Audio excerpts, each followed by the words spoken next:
Avez-vous déjà remarqué que, chaque fois qu'on vous demande si vous allez bien, la réponse vous échappe avant même que vous ayez eu le temps d'y réfléchir? Un sourire radieux. Un rapide « tout va bien ». Une petite plaisanterie pour détendre l'atmosphère. Et le plus étrange, c'est que, la plupart du temps, ce n'est même pas un mensonge. C'est simplement qu'une partie de vous a été conditionnée dès votre plus jeune âge à ne jamais laisser l'incertitude s'installer trop longtemps. Presque tous les lions portent en eux, sans même s'en rendre compte, une croyance: l'univers ne confirme que vous êtes sur la bonne voie que par des signes spectaculaires. Par des applaudissements, des victoires éclatantes, et ces moments où tous les regards se tournent vers vous, disant silencieusement: oui, c'est ta place. Tu as le droit d'exister tel que tu es. Mais si cette même croyance vous empêchait d'entendre le seul message qui compte vraiment? Car la vérité est dérangeante. L'univers ne crie presque jamais. Elle murmure. Sa voix surgit dans les moments les plus calmes, les plus inattendus, au cœur d'un silence ordinaire, un matin où rien de particulièrement remarquable ne semble se produire. Et c'est précisément ce murmure que vous, si habitué à vivre sous les projecteurs, avez peu à peu appris à ignorer. Non pas par insensibilité. Bien au contraire. Parce que, enfant, ressentir les choses trop intensément n'était pas toujours rassurant. Imaginez un enfant découvrant très tôt que, lorsqu'il reste silencieux, presque personne ne le remarque. Mais dès qu'il chante plus fort, prend de la place, fait rire toute la pièce, tout bascule. Les regards se tournent vers lui. Le silence se brise. Et, l'espace d'un instant, il se sent enfin réel. Sans jamais le dire à voix haute, cet enfant apprend une leçon qui le marquera à jamais. Être présent, discrètement, ne suffit pas. Il faut briller pour être remarqué. Et il faut être remarqué pour se sentir réel. Avec les années, cela ne ressemble plus à un choix. Cela devient automatique. Un mécanisme silencieux qui opère en arrière-plan de presque tout ce que vous faites. Chaque fois que quelqu'un doute de vous. Chaque fois que le silence se prolonge. Quelque chose d'ancien en vous se réactive instantanément. Brillez davantage. Faites vos preuves. Prenez de la place. Ne laissez pas le doute s'installer. Ce mécanisme n'est pas né de l'ego, même si parfois il en a l'air. Il est né de la peur d'être oublié. De la peur de devenir insignifiant. De cette peur profondément enfantine de ne pas être à la hauteur si un public ne confirme pas constamment, en temps réel, que vous existez, et que votre présence compte. Ce schéma se répète discrètement là où la plupart des gens ne s'y attendraient jamais. Dans la difficulté croissante à demander de l'aide précisément quand on en a le plus besoin. Dans l'épuisement dissimulé derrière un sourire confiant qui ne s'efface presque jamais. Dans cette étrange sensation d'être au milieu des gens, entouré de voix, de conversations et de rires, tout en se sentant complètement seul, comme si tous les regards étaient tournés vers le spectacle, mais que personne ne se rendait compte qu'un être humain épuisé se trouvait derrière le rideau. Car briller devient une stratégie de survie, et cesse d'être un cadeau. Cela se transforme en routine. Cela devient un travail invisible à plein temps. La responsabilité de maintenir une image chaque jour, sans interruption, sans repos, sans que personne ne se demande jamais ce que cela coûte réellement de faire tourner la machine en coulisses. On apprend à sourire malgré l'épuisement. À répondre quand on n'a plus d'énergie. À continuer d'être présent, même les jours où l'on ne rêve que d'une chose, disparaître un instant sans avoir à se justifier. Et c'est précisément là qu'une question surgit discrètement, une question que vous avez probablement ressentie maintes fois, mais que vous n'avez jamais su formuler. Si toute cette lumière a été créée pour être vue de l'extérieur, alors qui, au final, veille vraiment sur tout ce qui se passe à l'intérieur, quand personne ne regarde? Cette question m'a longtemps hantée. Elle est restée sans réponse jusqu'à devenir presque tangible. Un poids pesant. Un besoin croissant de comprendre d'où venait cet épuisement constant à force de briller.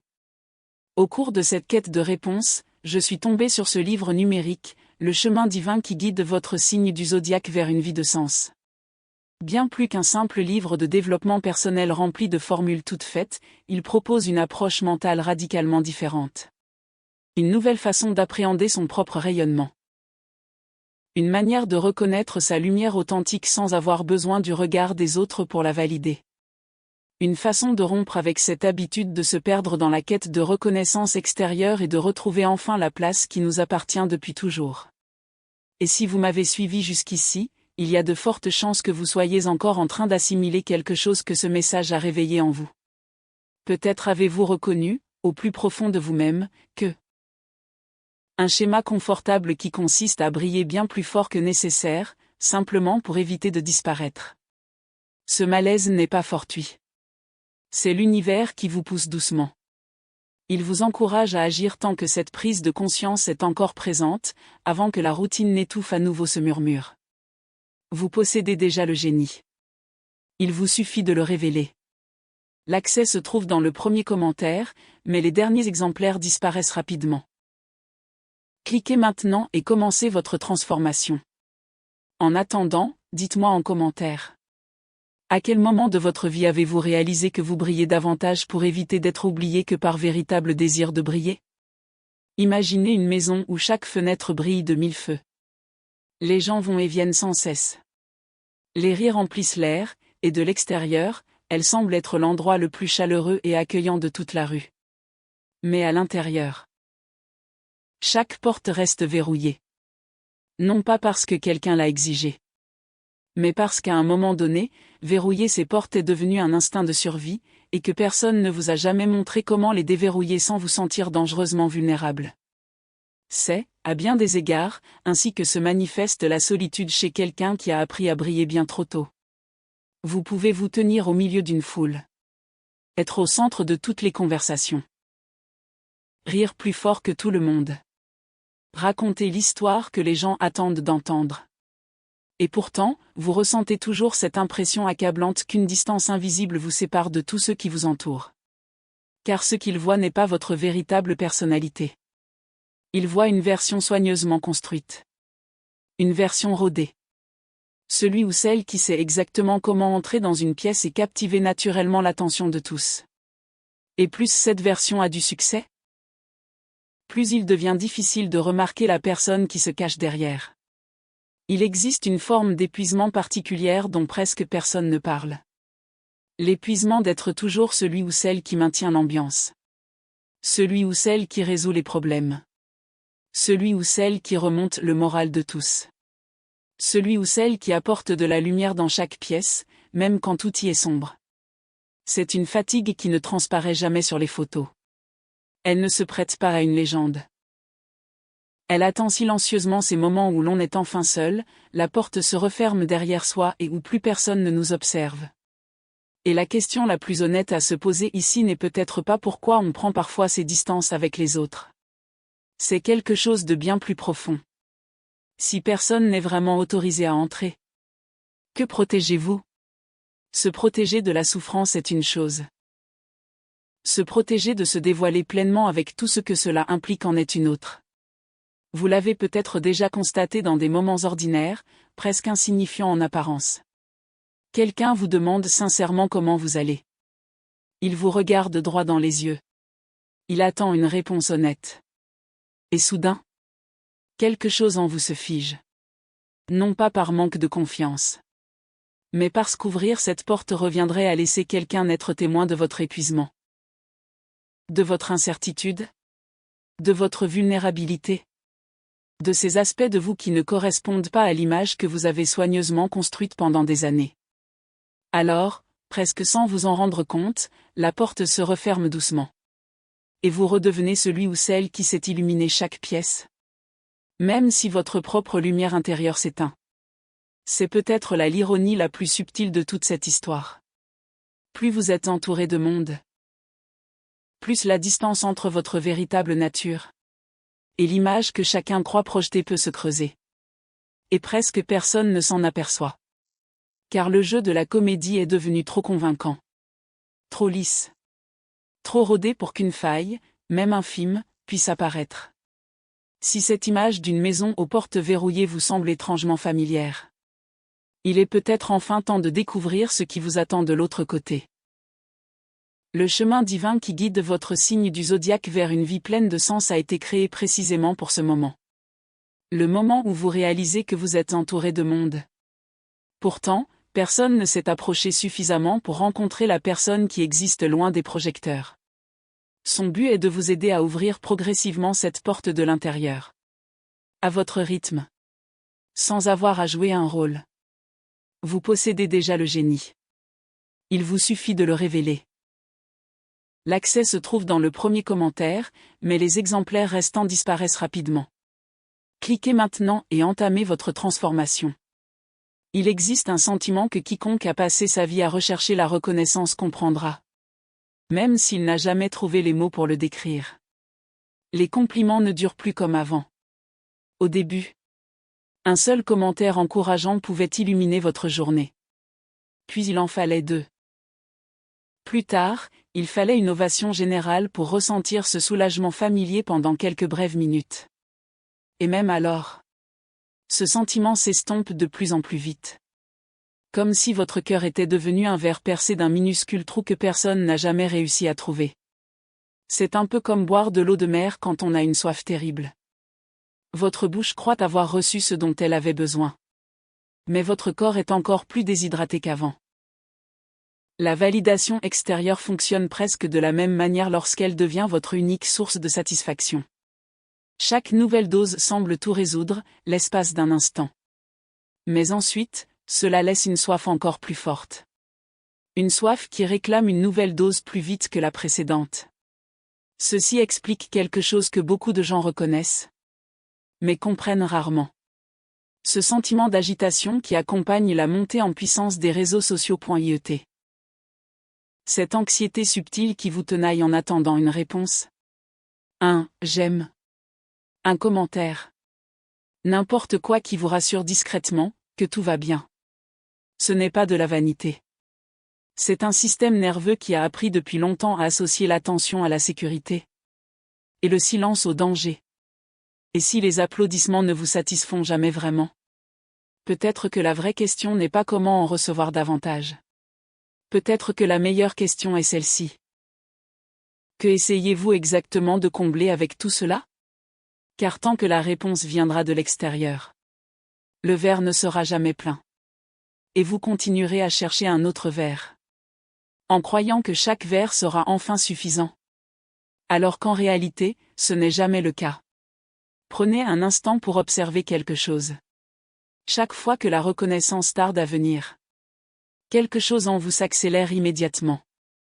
Vous publiez à nouveau. Vous changez de stratégie.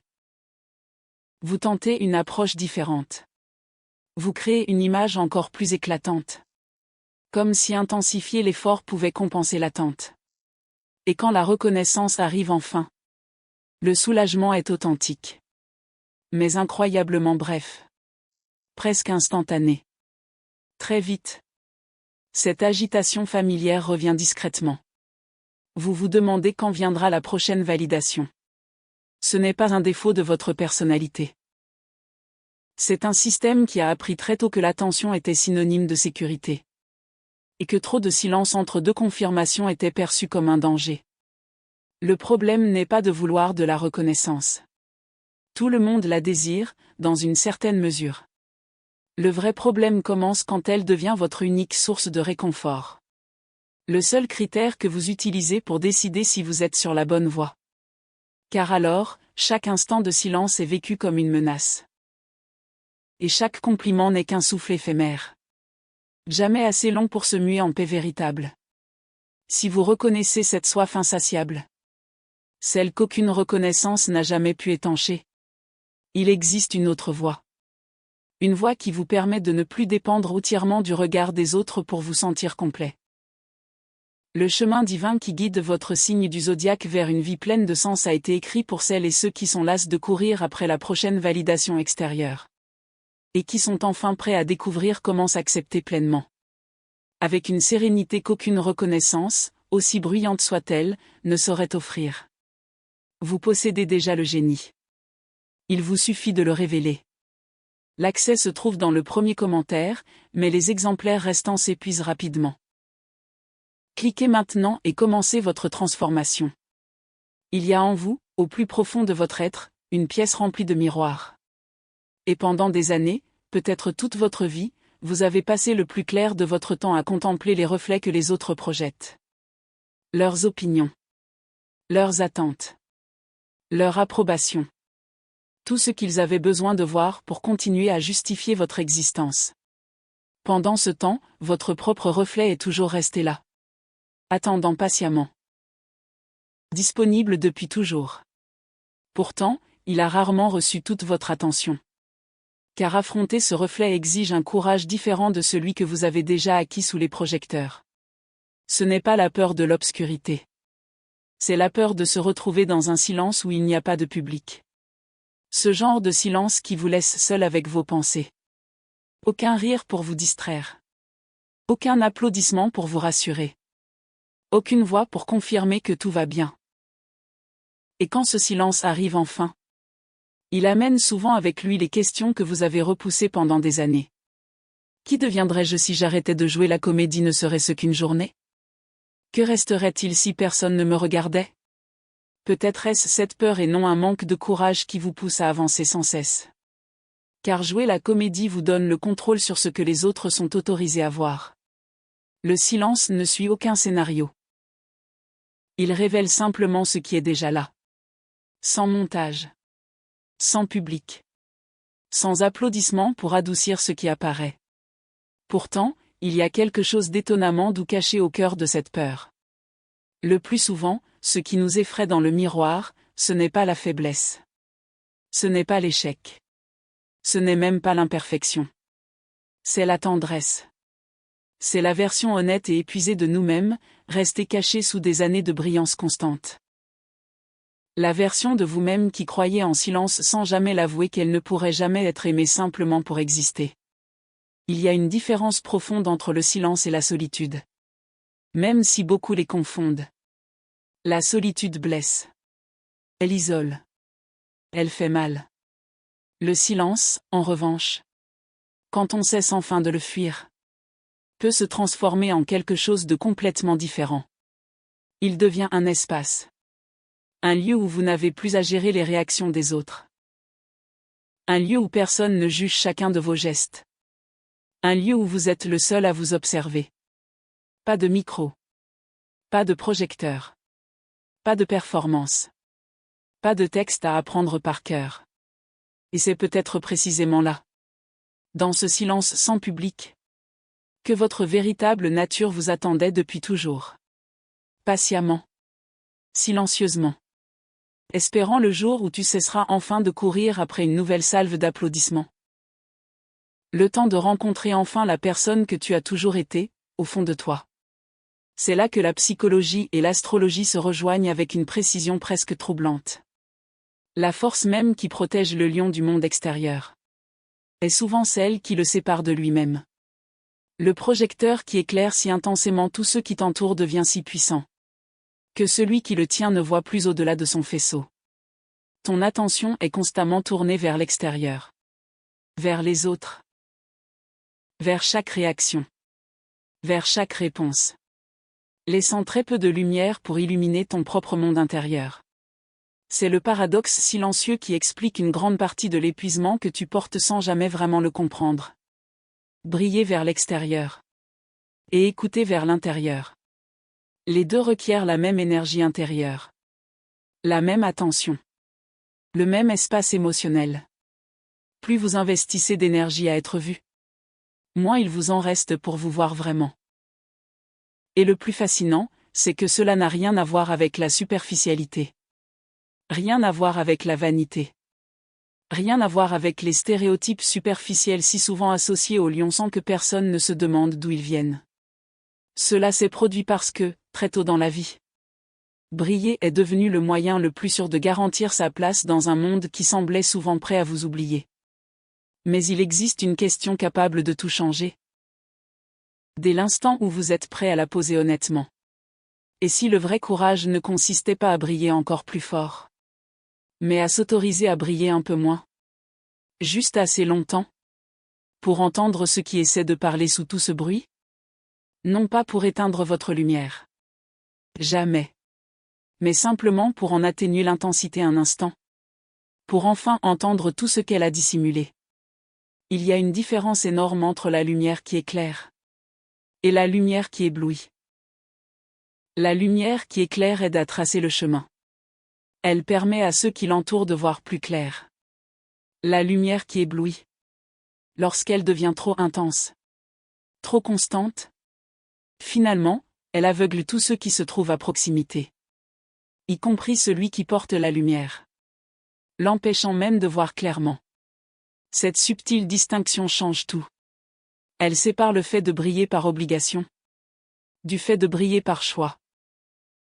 Peut-être l'invitation la plus sincère se cache-t-elle dans tout ce paragraphe. Dox ne demande pas à Léo de cesser de briller. Ce serait presque comme demander au soleil de cesser de se lever. L'invitation est tout autre. Apprendre que, de temps à autre, vous pouvez alterner entre l'éclat qui rayonne et le silence qui révèle. Sans culpabilité. Sans croire que baisser d'intensité un instant signifie disparaître à jamais.